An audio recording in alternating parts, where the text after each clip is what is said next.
Thank you very much. Speaker, our deficit 3 years ago was a whopping $9.2 billion. Instead of reining spending within our means, it grew to $10.5 billion. And if that wasn't enough of a wake-up call, the government continued spending, and it went to $10.9 billion.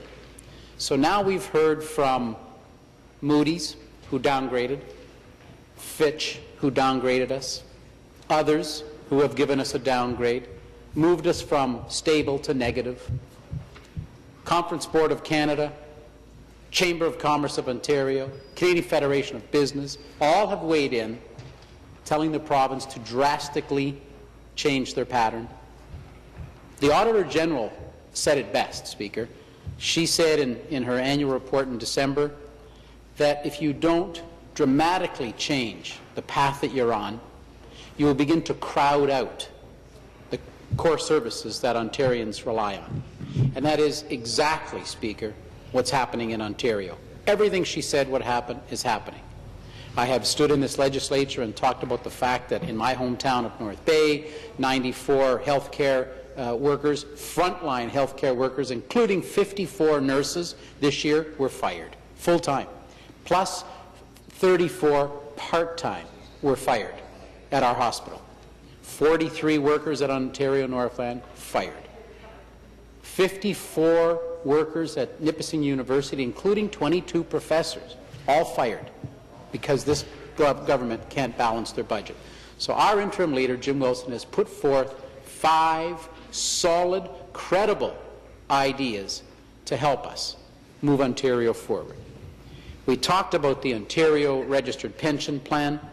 Speaker, again, all of the bodies that I had mentioned have spoken negatively about the proposed pension tax. And in fact, the government's own Ministry of Finance documents tells us that this will cost us 18,000 jobs minimum, up to 54,000 jobs. Speaker, 18,000 for every $2 billion taken out of the system. Speaker, this is horrendous.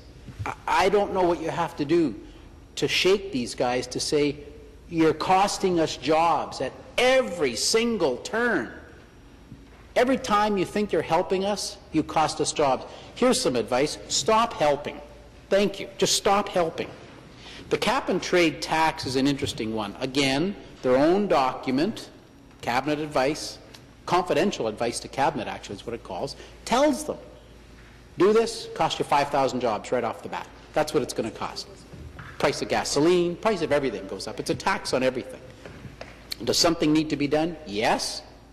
But, Speaker, the method that they're doing it has nothing whatsoever with addressing climate change or addressing emissions. It's all about wringing in some cash, wringing in more cash from the public so they can attempt to balance their budget. It's the only way they can. The budget is going the wrong way. 9.2, 10.5, 10.9. They're in the cellar. They're in the cellar, Speaker. I heard that last speech. It was pathetic. So they're going about that the wrong way. What they're going to be doing is taking the temperature, let's call it, of a company on the level of their emissions, putting a cap on that. And then if that company goes over, what happens, of course, is they have to go out and buy. So they can go to California, and a company that's lowered their emissions there, they can buy credits from there. It's all about money, Speaker. It's all about money. It has nothing whatsoever to do. In fact, here's how it limits companies in Ontario. A company that's producing X amount of emissions, why would they ever want to expand and grow their business? They'll be creating more emissions along with those jobs. Why would they ever expand in Ontario? They won't be expanding here, Speaker, ever again. Something that's happened in the past. We've actually lost 2,000. We have 2,700 fewer businesses in Ontario last year than the year before. You'd think that would shake you up. and tell you, holy crackers, something's wrong with the way we're doing things. You would think that's what this Liberal government would say. But no, it's damn the torpedoes, full steam ahead. That's what they do. Tax and spend, tax and spend. So, Speaker, the third plan was to talk about fixing home care by streamlining the system to reduce the number of agencies patients must deal with, and by tying the CCAC, Community Care Access Centre, funding so that all the people and businesses no longer have to be involved in the long wait times that we have, Speaker. That's the problem that we have. So we put a credible plan forward. Speaker, the fourth was our energy costs. Now, we have the highest energy rates in North America, to go along with the pension tax, where we already have the highest payroll taxes in Canada.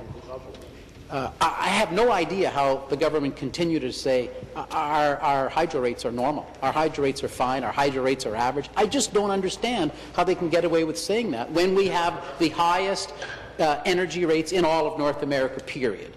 Now, just yesterday, day before, the government announced, the OEB announced, hydro rates for peak times are going up 15%. Speaker, that's one day. 15% increase.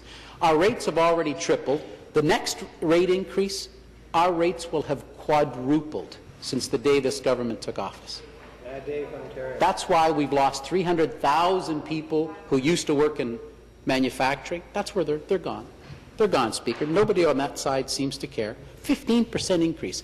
You know, when we all three parties, when we toured on the pre-budget consultations, we heard from Jennifer in Ottawa. She sat in front of us. And she told us, I have to shut my power off from 6 in the morning to noon every day, and again from 3 in the afternoon to 7 every night, just so she could pay her bills. She had to choose. That's Jennifer. You remember Jennifer? She has to choose between heat or eat, between food or fuel. That's the Ontario that this Liberals have created. So we're asking them, and our last ask, Speaker, is to present to us a serious, credible, detailed plan to balance the budget by 2017-18. Thank you, Speaker. Member from Niagara Falls.